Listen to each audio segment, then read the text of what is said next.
10,000 ఇళ్లు బుగ్గి. Los Angeles కాల్చివేతలో 10కి చేరిన మృతుల సంఖ్య 12 లక్షల కోట్ల మేర ఆస్తి నష్టం.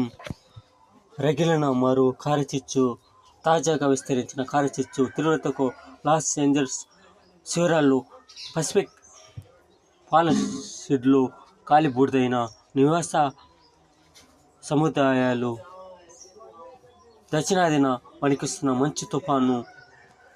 ఈ విధంగా అమెరికాలో పాపం ఈ విధంగా ఎంత అగ్ని ఆహుతయింది. ఈ విధంగా ఒక ఇల్లు కాదు, 2 ఇల్లు కాదు, ఇటువంటి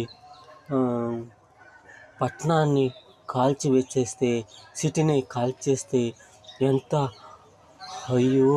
ఈ విధంగా పంచభూతాలకు మనం అడ్డు నిలవటం